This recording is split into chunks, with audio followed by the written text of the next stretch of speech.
when I came in and presented, I was able to kind of lay out the vision, what we thought, we wanted to do with Empowered. But this year, considering that we're here, I'd like to make it a little bit more interactive, and I'd love to hear from you guys. What has worked for you, and what has not worked for you? How do we make it better for next year? And today, I actually miss Anjali very much because she should be here, for the presentation.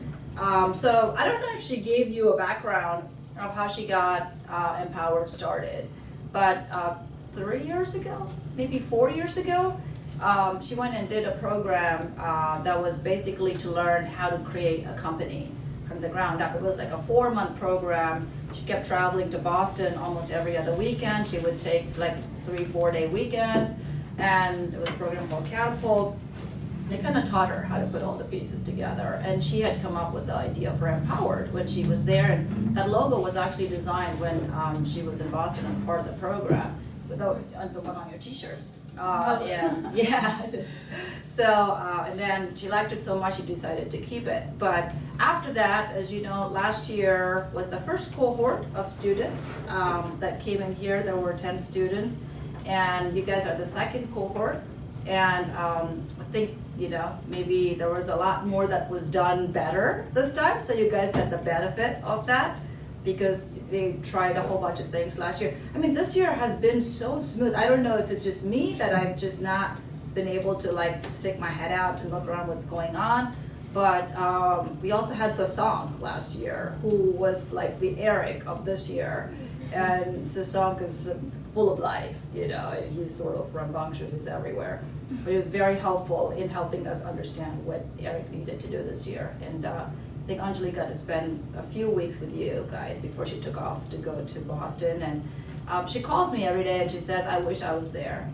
These girls are so amazing, I really miss them. And I know she's kind of FaceTimed with you and kept up with what's going on. She talks to Ms. McLean all the time, and so it's really great. So as you guys know, the reason Empowered was started is the mission was to help girls, particularly girls that are not necessarily very well served from an access standpoint to technology and STEM education, to kind of help people be able to understand the scope and potential of STEM and what it can do for education and what it can do to transform the lives of young people. And Anjali has been very fortunate in that she got to go to Mazik, which is an MSD school, and she had Ms. McLean as her pre-calculus teacher, right? So she's had the unbelievable benefit of understanding what it means to be in STEM, what it means to be a young person in STEM, and think about future opportunities in education and careers within the STEM fields. And that's not necessarily true of all the other schools in our city. They don't have that focus, and that's not true for a lot of groups within our community, especially girls, because we're told pretty early on that that stuff is for guys, like that stuff is for boys. Like, why do you guys want to get into it? There's all these other things you could be looking at, maybe look at something in the services sector, some other areas. So the question is why?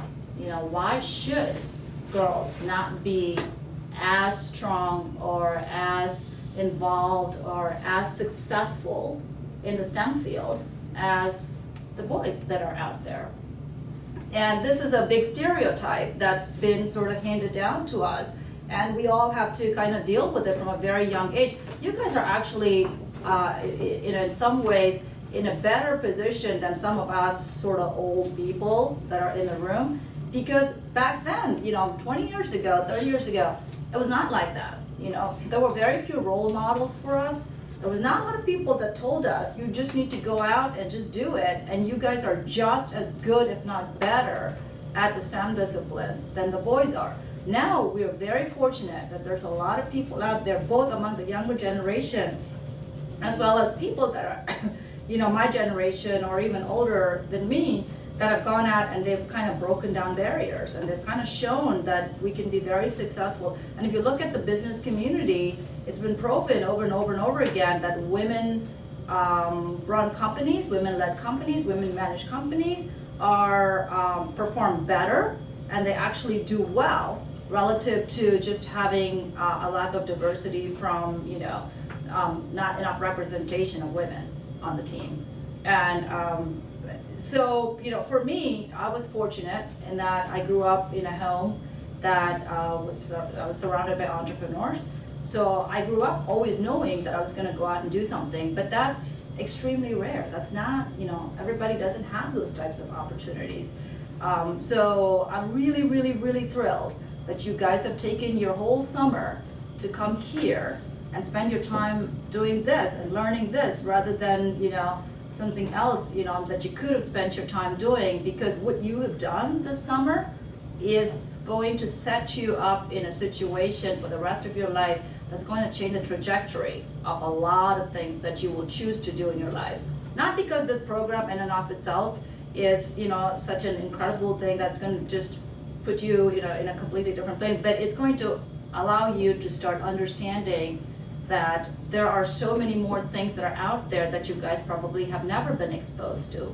You start thinking about things in a different way, where you think about how to solve problems, how to kind of get into areas that walking in here you were not comfortable with.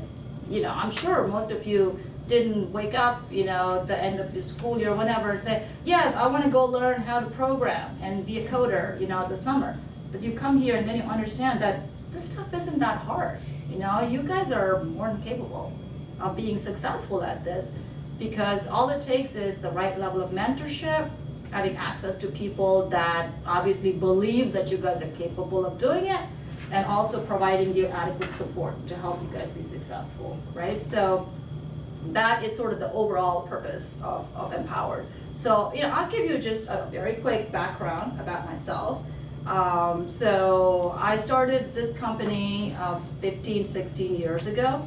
And prior to that, I grew up in India. I went to school to study molecular biology. I did not grow up in technology, but I grew up in a home where there was lots of computers. My parents had a computer programming company, so I was always around it, but I did not study technology as my core academic education. And because I believe, like everybody else, I'm a girl, why on earth would I want to go study programming? Like, there's other people there to do that, so I went into the life sciences. I loved it, it was great, I enjoyed it very much. I went and got a master's degree also in molecular biology, but somewhere along the way, I started to realize that what's really happening, the wave of the future, is really in the technology fields. Not that life science research isn't important, it's critical, but if you look at even the way life science research is being done today, it's all driven off of technology.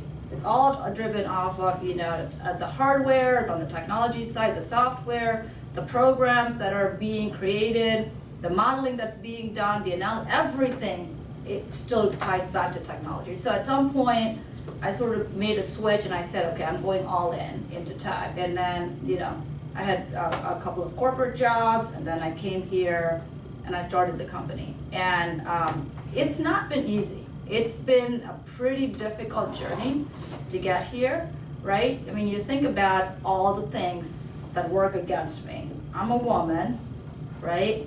I'm a minority. I'm in tech. You put all those three things together, it starts becoming a smaller and smaller and smaller subset. And to be taken seriously in a world where it's male dominated, it's not really minority owned. There's just not a lot of minorities in this area. And to play in technology, that's just a pretty difficult challenge to be taken seriously. So how do you get taken seriously, right? So then the question is, what do you do? What can you do to be taken seriously? What you do is you really have to work really, really hard at understanding your material. So if you want to go out and be good at anything, it doesn't have to be technology. You can't go and try to do things very superficially.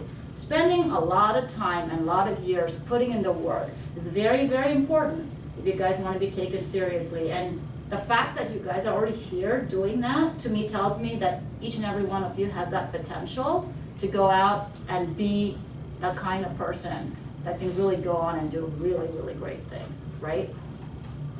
you understand the material. You sort of figure out who you can go to for help. Never be afraid to ask for help. And that's one of the things that I have seen that girls and women have a real problem with, because we think that we need to be better. We think that we need to do it all. We think we need to know it all.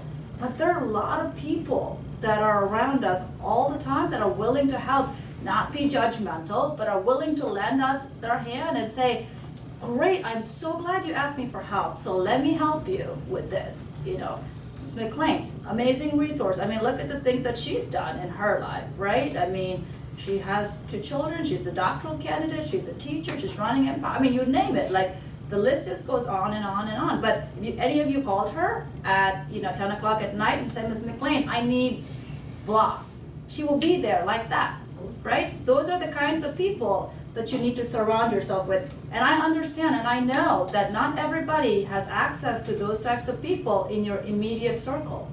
That's a reality. That's a fact of life. But don't be limited by what you see as your reality in your very, very close area or surrounding the people that are around you all the time, because that's really not where it ends. You need to reach out a little bit beyond what you see in front of you. Reach out to people reach out to me, reach out to her. There's lots of community resources that are available. You guys need to try to figure out, other organizations around the community that you can become a part of, because there's lots of resources available that are specifically there to help students and help young people find those opportunities and connect you with those opportunities. And I know you guys are kind of working with are they working with the small businesses, Alicia? So you've got role models in those small businesses as well. And look at these women, right? Each one of them has a story. Each one of them has a story where they've had to overcome a lot to even get to the point of becoming an entrepreneur and being a small business owner. You can't just wake up and say, I'm going to go run a business. It takes a lot. It takes a lot of taking risk. It takes a lot of courage, a lot of guts, a lot of just kind of trying to break down barriers to go do that. There are going to be great resources for you guys. And beyond just, what you're doing in high school, my strong recommendation, I know everybody has constraints and issues, is please look at options for post-secondary education. It could look like anything. It doesn't matter. College may or may not be for everybody, but it doesn't have to be a 4-year college. You're going to find resources when you go to colleges.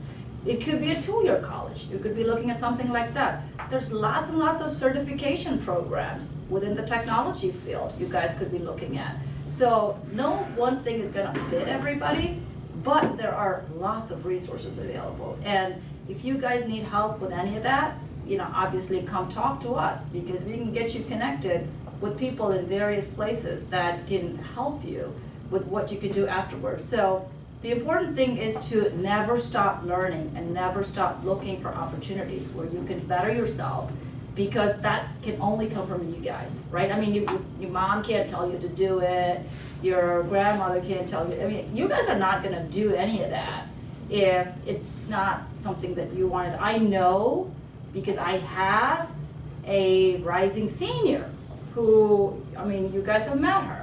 And you guys also know she will never do anything I ask her to do. Never. She had her for 2 years.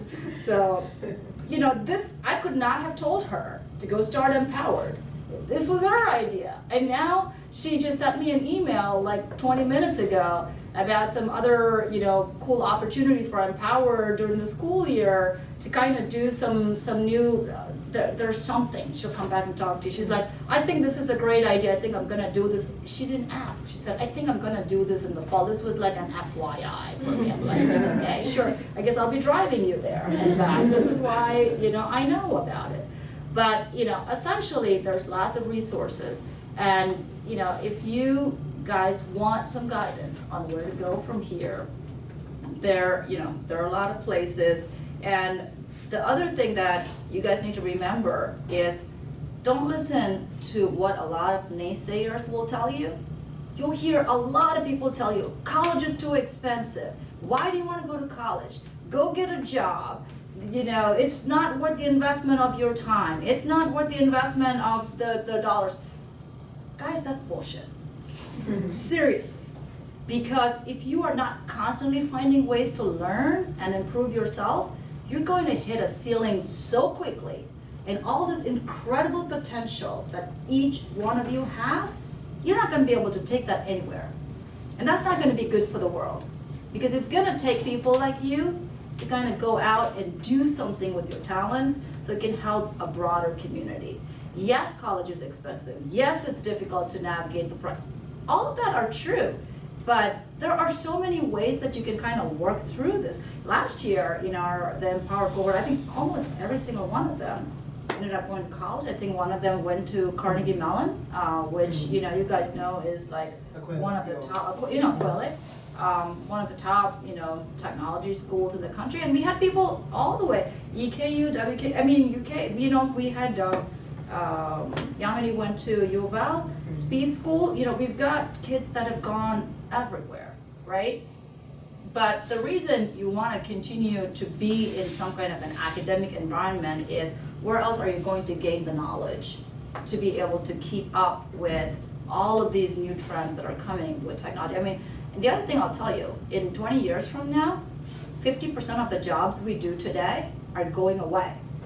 So in 20 years from now, you guys are going to be like in your 30s, right? In your mid 30s, you guys are not even going to be 40 years old. All of a sudden, you're going to find yourself, if you're not constantly learning, without any skills.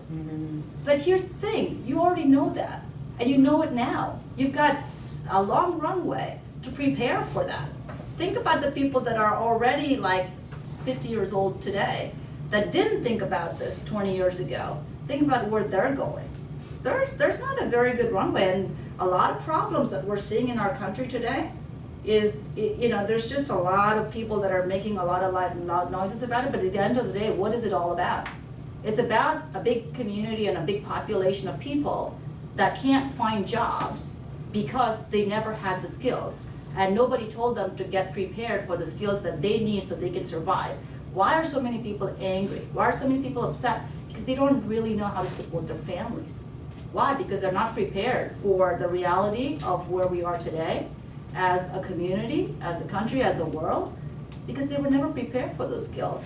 And you guys are very fortunate that we have, we don't know exactly what things are going to look like, but we know at a very high level in general, where the trends are going.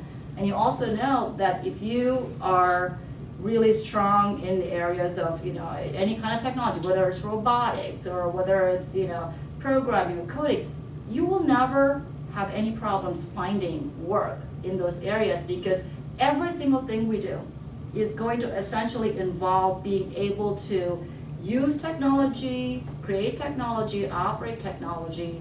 Obviously, all the other skills are important.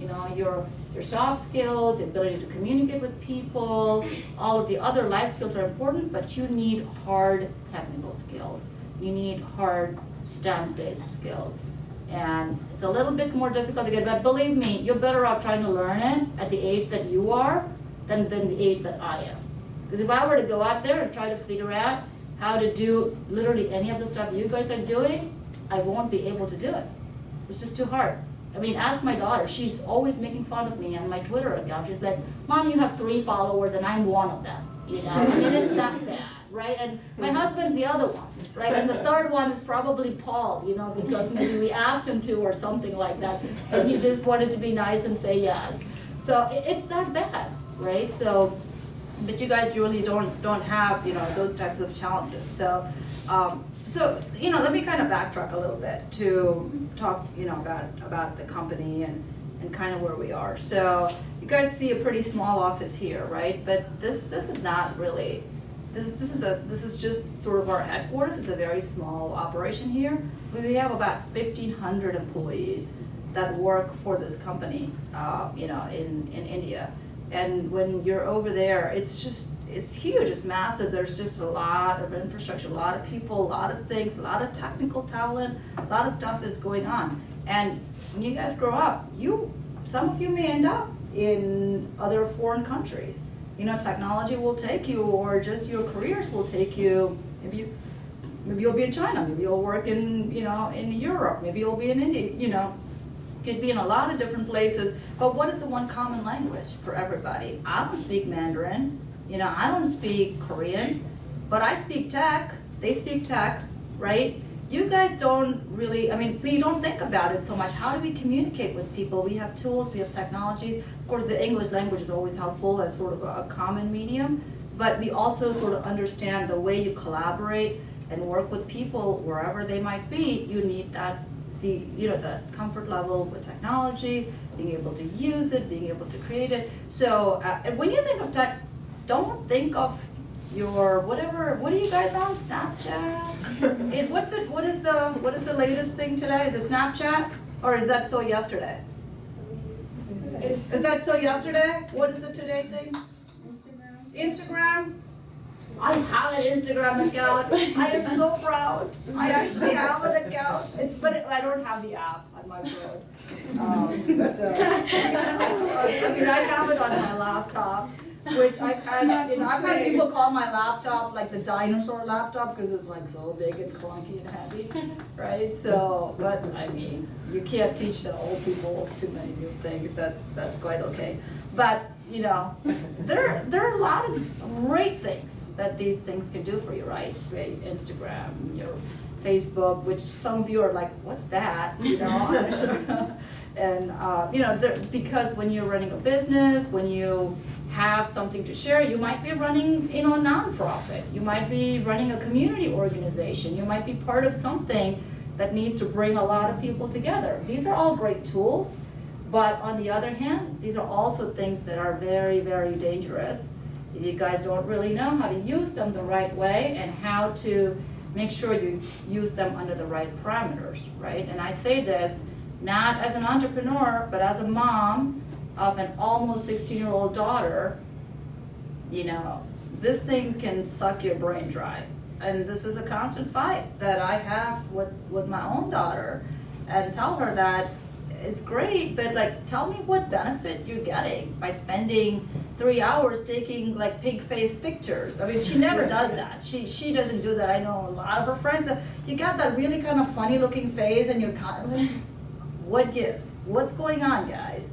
Right? So I'm not saying don't be social, but think about the opportunity cost of doing that on a constant basis.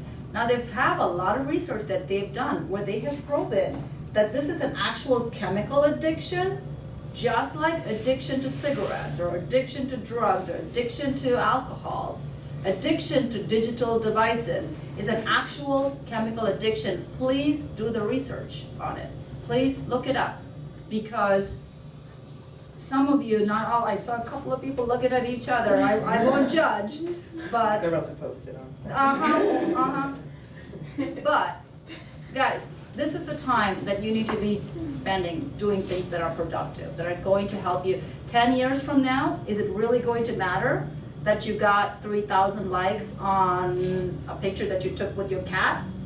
Or is it really going to matter that you spend those 3,000 hours doing something that's going to help you and your families? By then, you guys are going to have your own families, and help you, set you up in such a way that you never need to worry about, what does my career look like? What does my job look like? Where do I go? Am I going to be able to support my family? Am I going to be able to put food on the table? What's more important? Think about it. You guys are very, very smart. You guys are all old enough to start understanding these types of things, right? You can't say this to a 10-year-old. They'll be like, what's she talking about? So, but you're all at that point, a very important phase of your life. The choices that you make from here over the next 3, 5, 7, 10 years are really going to determine how your life is going to turn out.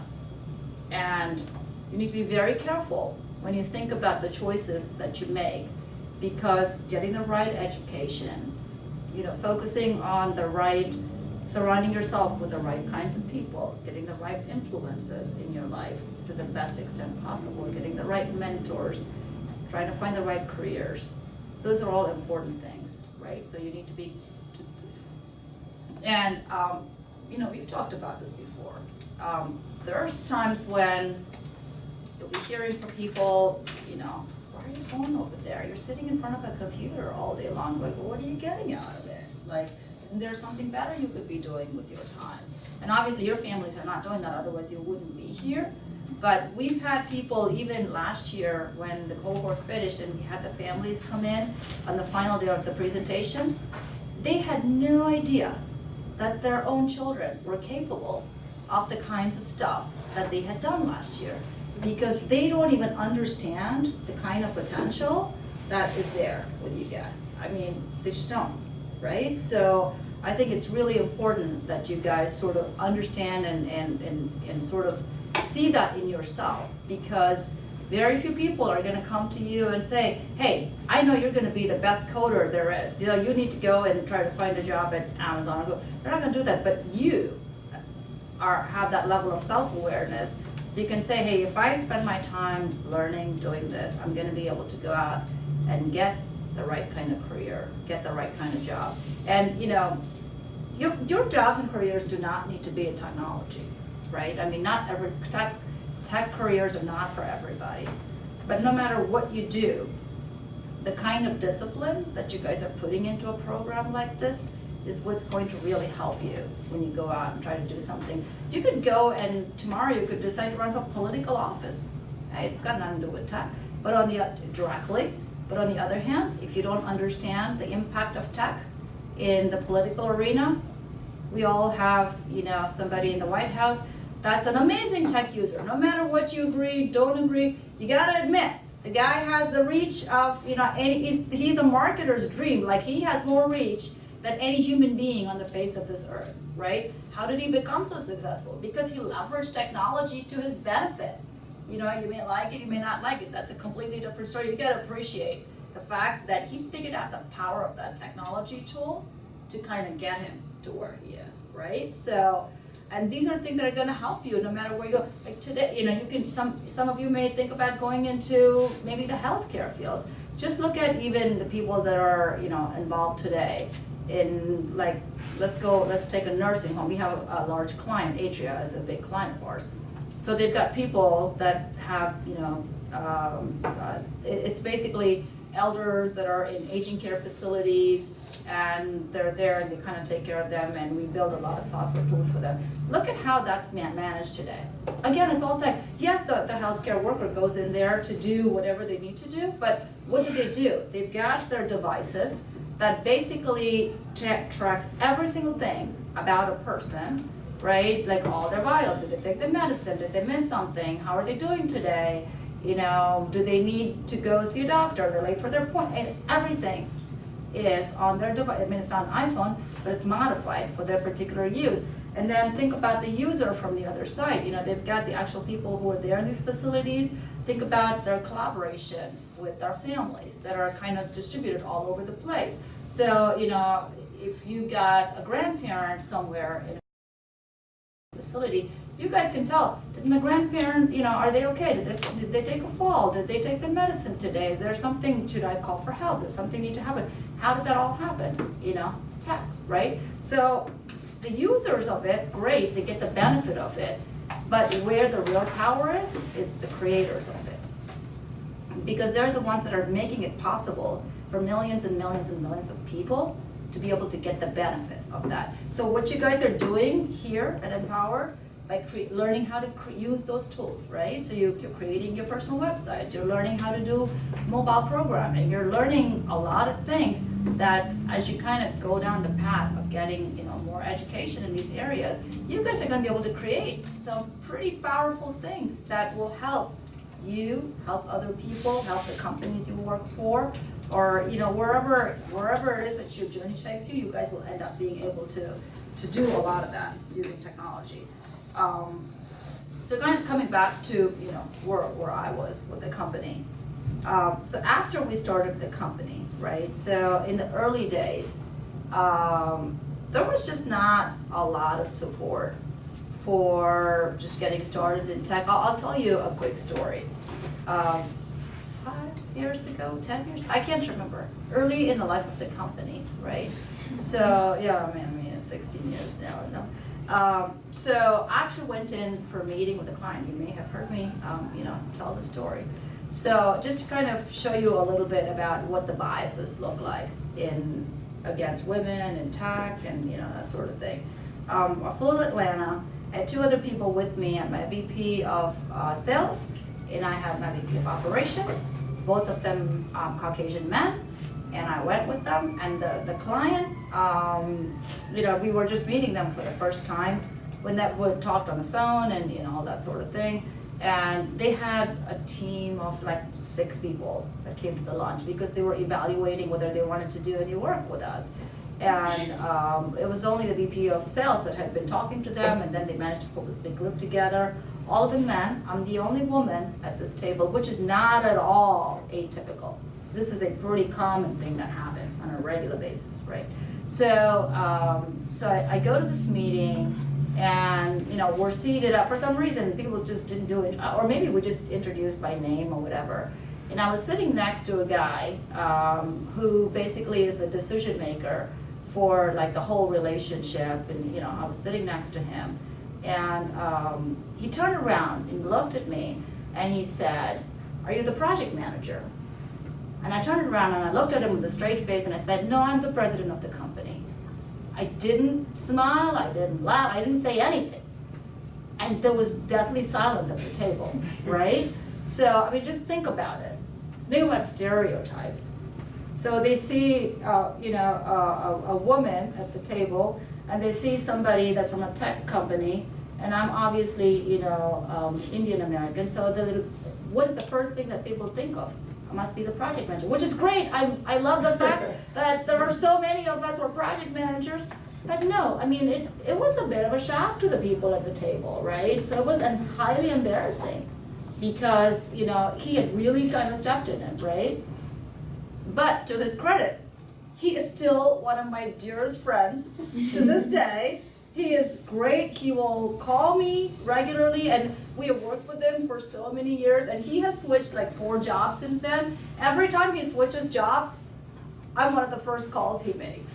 He's like, "I want you to come work with me in this new company." I'm like, "Okay, Ben, sure, why not? You know, I'll come talk to you." Amazing. He didn't even know that he had this implicit bias. He didn't know. He didn't do it on purpose, right? But you guys know implicit bias, right? Have you heard of this terminology? You've heard of what implicit bias is? I don't think necessarily. Not necessarily in that I term? know it, but You know what it means. So implicit bias, you know what bias is, right? To be biased against somebody or biased for somebody. Implicit bias is you walk into a room, you look at something, you don't have a conversation, you don't ask questions, you are so quick to judge in your head about what a certain something or somebody is. Right? And you don't even know that you are sort of going down the wrong path of making that because you've been conditioned by society and you've been conditioned by your environment over years and years and years and years to think a certain way. And a lot of it really goes back to the way media projects people. A lot of, you know, you'll see, for example, like, what is that TV show? I don't know. I only know like 1 or 2 TV shows. There's my 8-year-old watches the show called Jesse, you guys might know it, and there's that little boy, Robbie. Yeah. Who is Robbie? Robbie is the nerdiest kid in the whole show, that's like the mathematical genius. Like, why? We have stupid people in India too. I mean, like, really, we did. You know? Jesse. You know, so, I mean, it's a kid show. Oh, you know, I mean, It's the Indian kid. He's the Indian kid, like the Indian nerdy kid, like the math, like why? You know, so that's an implicit bias. But in this case, obviously, it's a positive bias, right? Yeah, I mean, it's still a bias, but it's like, yeah, you're the Indian kid, you must be a genius. Like, no, there's plenty of us who are not, you know. But it's the same thing. It's kind of what people expect, like. You know, when they actually see a woman at a table of technologists, they're like, oh, you can't really know more than like the other guy who's sitting there, right? So like, how could you? You're a woman. Like, how could you know that? So these are things that are going to constantly come up. You can't change other people's minds, right? You can't change how they perceive something, but you can change how they can look at you once you can show them that you are not what they made you out to be in their minds in the first place. You have the ability to control that. You have the ability to kind of, you know, prove to them that, hey, you know, I might be able to tell you something that's sometimes, more recent or new or more cutting edge or, smarter than what you might know, because I just do my job. I'm better read, I research this more, I've spent a lot of time learning about it, and I just have really made the investment in myself to make myself better, so I can combat all that crazy implicit bias that's out there. There's just no other way. You can't go and argue somebody, and win the argument for why you are better or smarter than somebody. But you can show them by the work that you do. You can talk. There's going to be people that will scream you down. People can talk louder than the other people. It doesn't get anybody anywhere. So the only way that I've been able to survive in this world, in tech for so long, is not by going and trying to tell someone that I'm better, but by showing someone that I'm better. There's just no other way to do it, right? Like, how are you going to do it? Because they're not going to believe you. But if you can show them, I can build a company, I can grow a company, I'm positively impacting the community I live in, I give a lot of my time to various organizations, I give a lot of my money, I give a lot of myself. The only way to kind of go out and do something is by being able to show that you can do it. And sometimes not talking is the best way to make other people shut up. Because you're there, you are so confident in yourself that you do not need to tell people. You just show them. You just walk in, you can be the smallest person that walks into a room full of, 6-foot men, and you could be the person that speaks in the softest voice. But if you are making the most sense in the room, you will see that everybody immediately has a lot of respect for what you say, right? So it's very important that you guys take the time to invest in the learning. You can never stop learning. I am constantly trying to read and learn. I wish I had more time to do more of it. I just don't have adequate time to be able to invest in the kind of learning that I want to do. But you guys have the opportunity now. You're still young, you don't have the responsibilities of a family, you don't have a lot of other things that are kind of consuming your time other than your social lives and school, so this is the time that you take to invest in yourselves. So, now, I want to have you guys ask me questions and, tell me a little bit more about the program, how it's worked for you, how it's not worked for you, and just kind of, keep the questions coming. Ask me anything. Yeah. So, I feel like being a young woman in a room can be intimidating, or just in a setting where you might be less experienced than someone. So how do you, are you just naturally confident in who you are, or how did you get there? I'm an introvert. I am not naturally confident. I'm terrified when I walk into a room filled with women. Filled with men, not women. And no, I am none of those things, right? But what I have now is sort of the benefit of age, right? Like after you've sort of been around this for a while, you're like, whatever. And you've had 2 kids that are constantly, doing whatever. But you're like, I can deal with anything. Like, how bad can this be, right? So, but it's not that. I'm not trying to make light of the question, but none of those things are natural to a lot of people. There are very few inherently very confident, supremely confident people and extroverted people that will go into a room and they can work the room and kind of be, charming. So you've really got to just tell yourself that I'm just going to be me. I'm not going to try to be somebody that I'm not. If you walk into a room and you try to pretend like you are more confident than you're actually feeling, you're going to end up in a much worse situation. You're always going to find people in any room, anywhere you go, that are going to be very quickly your allies, right? And the way, it's an important question to be able to walk into a room and kind of size up the room very quickly and try to see where your allies are. You're gonna have to get, to be good at reading body language sometimes. That's pretty important as well. But just go in there. If you don't know something, be the first person to say, hey, I've never heard of that. I don't know what you're talking about, but I will take the time to go research it. But here's what I do know. And that's why having knowledge is important, right? To kind of be able to, at various times, say, I'm worth something. I know something and I can add value to whatever it is that conversation is at hand. So it's important to be able to do that. So unfortunately, there's no other simple answer other than just go face your fears and just go do it. Because the more you do it, the more it sort of just becomes a little bit easier over time. But in the beginning, it's always hard. You know, it's really difficult. Think about your first day at kindergarten. And think about your last day at kindergarten. It got a whole lot easier, didn't it? You know, it's kind of like that. You say, I'm scared, but I'm gonna go in there, I'm gonna put myself out there. You gotta put yourself out there. You just, you know, there's just no other way to do it. I mean, what are your options? You go in there and you try to figure out how to deal with it, or you just don't ever take a shot. And not taking a shot is not an option.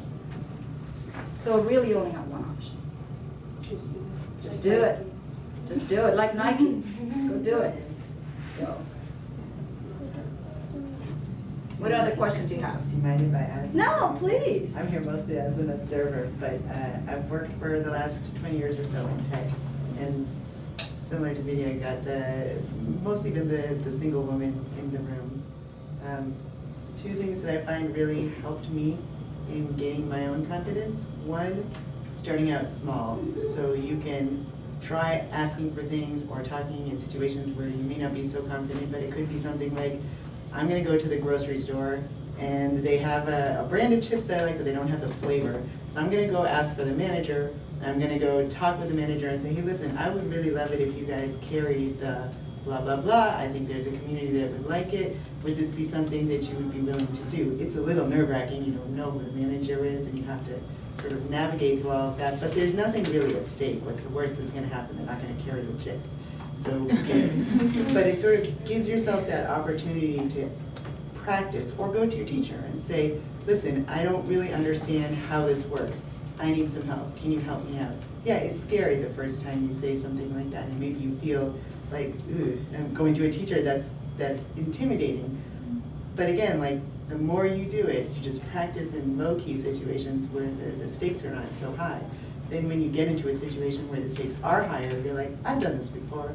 I know what I'm doing. And the other thing that I would say that is something that you're gonna just have to practice is good self-talk. Like, talk to yourself like you're your best friend. You would never say to your best friend, oh, you should never do that. Don't go out for that team. You know, that you would suck at that. But you might say to yourself, oh my God, I mean, these people are amazing, I would totally suck at it. Don't do that. Take the time to say to yourself, listen, if I were my own best friend, I would say, you have all the skills and the talent, and maybe you haven't done it before, but you can try it. And maybe you won't get on the team, and maybe you will, but you can try it. And just keep practicing saying that to yourself. I think it's a constant battle to not tell yourself, I'm not worth it, or I couldn't do this, or these people are smarter than me, or look, I'm the only woman in the room, maybe I should just back off. Instead, treat yourself like you would your best friend. Really, really talk nicely to yourself, that's important. And proudly of yourself, because you should be proud of yourself. You're welcome. Your question? Come on, Crimsons, go Crimsons. My daughter goes to her school. Ah. I mean, I'm kind of still thinking. Yes, I can come back to you.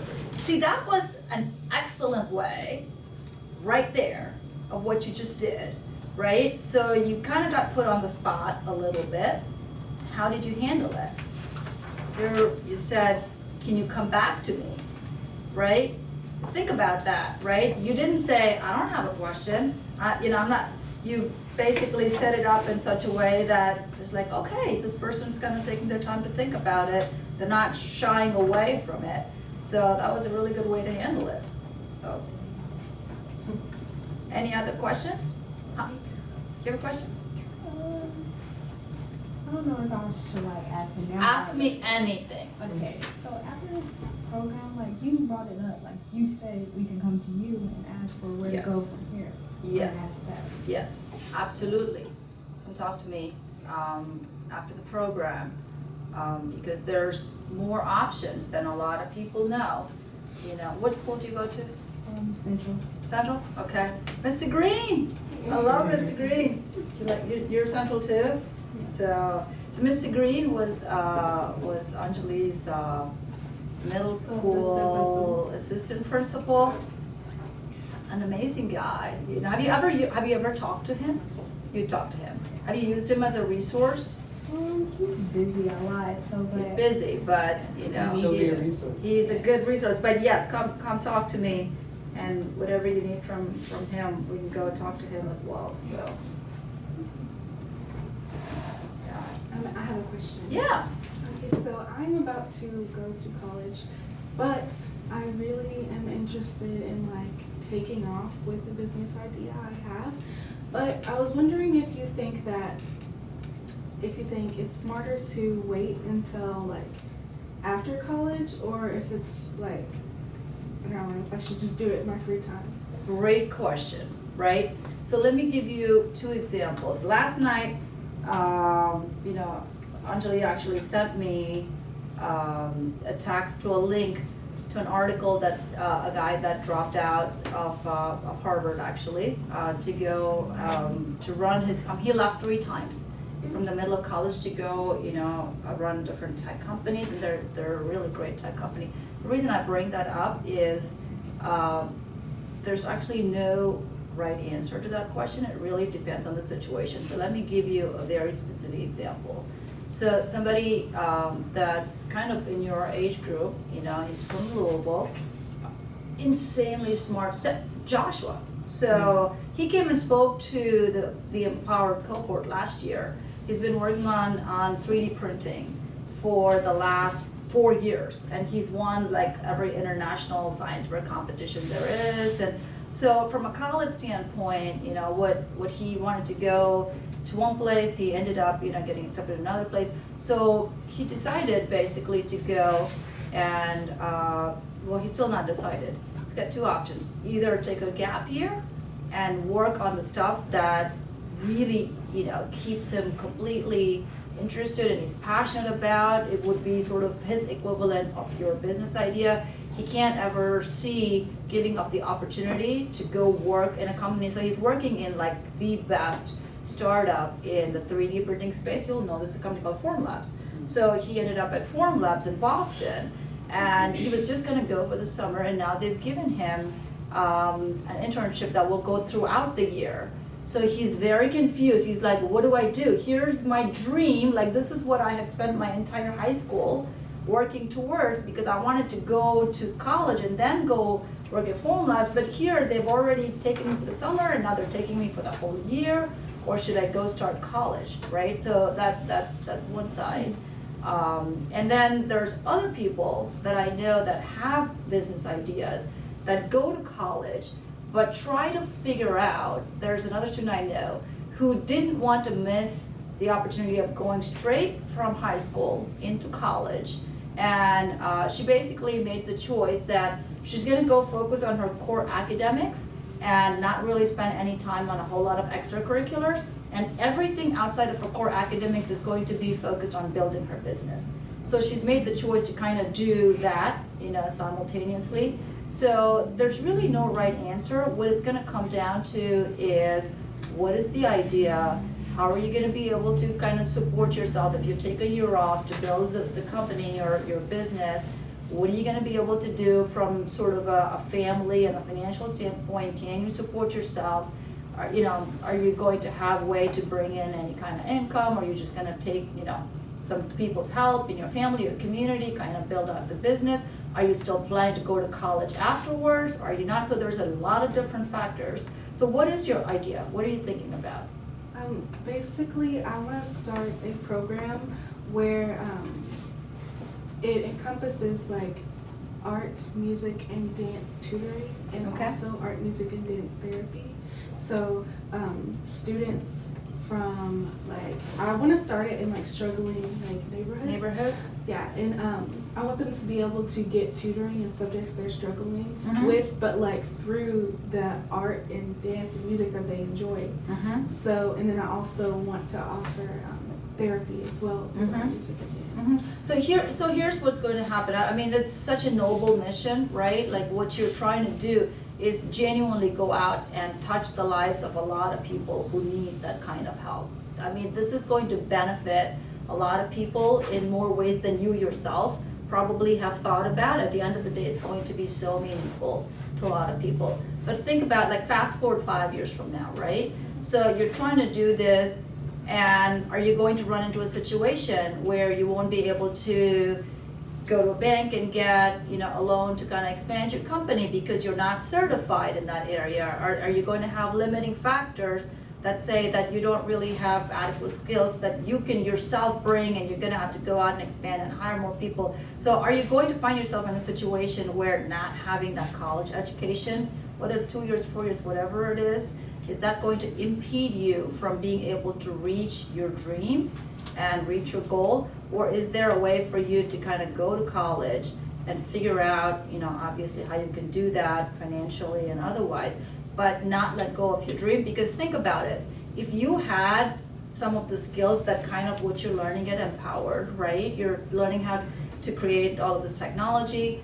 Can you use that knowledge to further your own mission in a much faster way, right? So you don't have the reliance on outside people. Are you going to be able to leverage things like LMS, they call it LMS, like learning management systems? Are you going to be able to leverage some platforms that can, you know, like software platforms, where you can actually offer all of these kinds of services that you get to define? Are you going to have a lot more skills to help you meet your end goal? And, you know, I would venture to say that that would be a yes, because right now your body of knowledge is fairly limited. I mean, you finished high school, which is great, but the learning that you will get by being in an academic institution is going to be different. The access that you're going to get to learn about what the trends are in technology, where everything is going, is going to be different. But what I see with a lot of kids who don't really have that mission-driven purpose that you do, they basically go and waste their 4 years. I would never say for somebody like that, go to college. It'd be like, please go do something else, because you're wasting your life here anyway. But that's not necessarily true for what you're trying to do, right? So you're trying to actually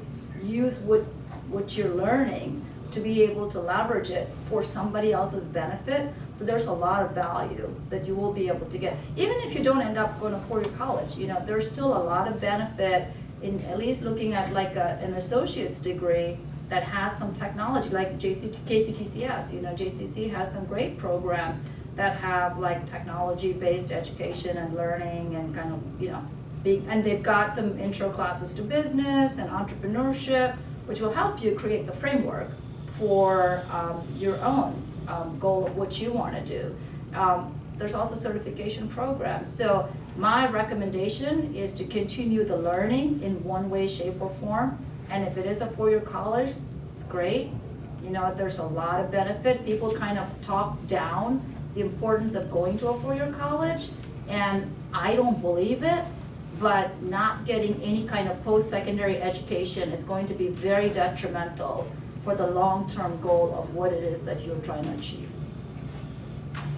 That make sense? Yeah, thank you. Yeah. You have college, you have acceptance somewhere? Yeah, I'm going to UK UK? in August. Awesome. Great. Congratulations. What about U of L? They don't have. Just saying. They don't have the major that I'm doing. Yeah, yeah. But there's lots of organizations at UK that will, you know, you'll be able to get a lot out of those organizations. You know, just a lot of community-focused work that's happening there. Yeah, and then there's always Mr. McLean. Oh, no, I was just thinking something. I think it would be really good to get in situations where you can like mentor, like see if there's organizations at UK or even outside of that, like Big Brother, Big Sister, where you can start mentoring like children, so you can start to build and gain that experience of working with the type of kids that you'd like to start an organization for. That's what my cousin does. That's how she makes a lot of money during the summer. She got like the certification. She's not even a junior yet. And she gets to be like TAs to elementary school kids, teachers and stuff. I was trying to see where Vicky is with